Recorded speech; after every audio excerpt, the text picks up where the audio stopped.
If you're a lover of old B-grade films, you're probably familiar with a few stars whose work you like revisiting again and time again.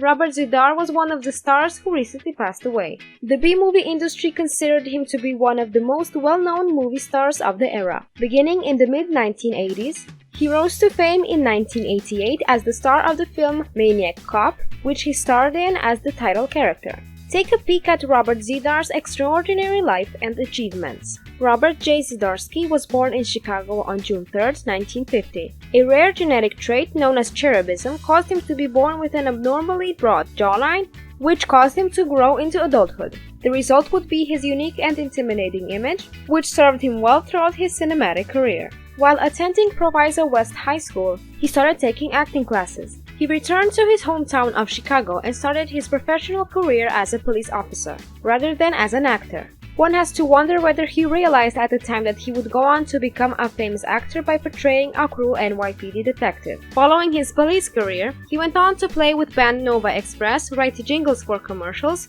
and even dance with the Chippendales group.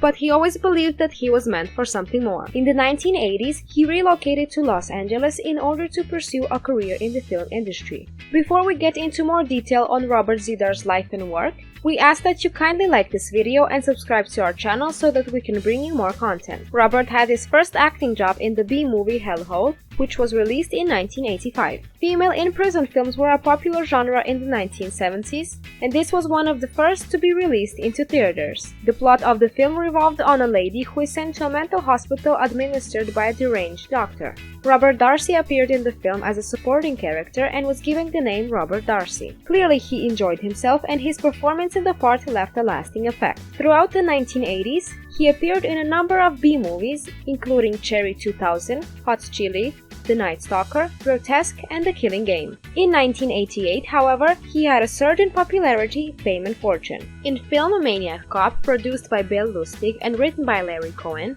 he portrayed the part of Matt Cordell, a police officer. A cult favorite, the film was followed by 2 sequels, both of which are still in production.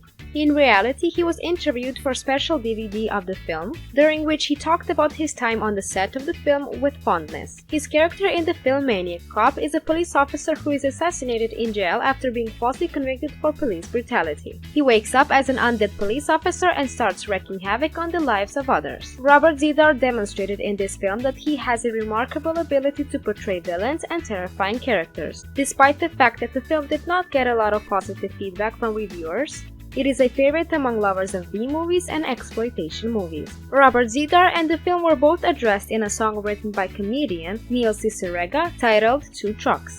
Towards the close of the decade, he appeared in the action picture Tango and Cash, which also starred Kurt Russell and Sylvester Stallone as the character Face. This was one of the few major films in which he featured and managed to take over the show just as he did in previous B-movie shows. Every time he appeared on the big screen, the crowd was intrigued by his extraordinary physicality and unforgettable performance. Killing Young Rebels and American Style were 2 of his other significant films from the 1980s. Both of which he appeared as the major antagonist. Robert would subsequently appear in a classic B-movie produced by Amir Shervan, which was released in the 1990s and became a cult favorite. It was evident that Robert was predestined to continue working in the film industry for the rest of his life. Robert ZDar made his cinematic debut in the 1990 film The Final Sanction, which was produced by David A. Pryor. He co-starred in the film with Ted Pryor in the starring role. Ted Pryor plays the role of Sergei, a Soviet soldier who is pitted against the American soldier, played by Robert.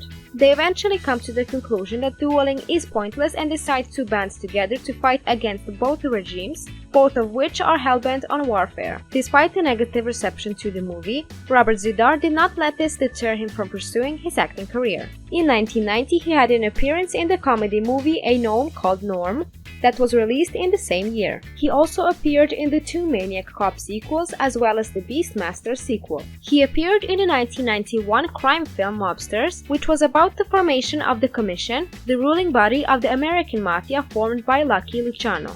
He was also a member of the cast of the film. Patrick Dempsey, Christian Slater, Anthony Quinn, F. Murray Abraham, and Michael Gambon were among the actors that appeared in the movie. Rocco was a minor character portrayed by Robert. This followed by an appearance in an action movie produced by Amir Shervin, which was released straight to video the following year and with whom he had previously collaborated in the 1980s. The movie was titled Samurai Cop, and it is today regarded as a cult classic in its own right. Despite the fact that the movie is not exactly a comedy, the film's witty language and cheap budget have elevated it to the status of one of those so terrible it's fantastic flicks. Yamashita was portrayed by Robert ZDar, who was a ruthless henchman for the criminal leader Okamura. This movie is one of Robert's well-known works, and it serves as an excellent introduction to his art for those who are unfamiliar with it. During the Doomsday film Return to Frogtown, Robert played the major part of Sam Hell, which was released in 1993. If you like movies about mutant frogs that are at war with humans, you will like this one. In addition to Future War and Pocket Ninjas, he appeared in a number of those science fiction B-movies. He rounded off the decade with starring Assface in the comedy movie Tyrone, in which he co-starred with Kevin Connolly, Ethan Supple, and Coolio, among others. Robert showed no signs of slowing down as he approached the third decade of his professional life. He made a guest appearance on the 2 episodes of the television show Beyond Belief Fact or Fiction, and it was one of his few television appearances. In the movie The Thief and the Stripper, he co-starred with Michael Madsen, Charles Napier, and Todd Bridges, among many others. Robert's specialty was low-budget crime films, and this was one of them. However, in the 2000s, he began to expand out into new genres. Even though he had previously been in a number of terrifying films, he started to feature in more horror movies throughout this decade. Trance, a horror comedy film from 2002, included him as a protagonist. He then went on to direct the horror movies The Rockwell Slayer and Vampire Boulevard, which were both successful. He proceeded to appear in low-budget horror films for the most of the rest of the decade.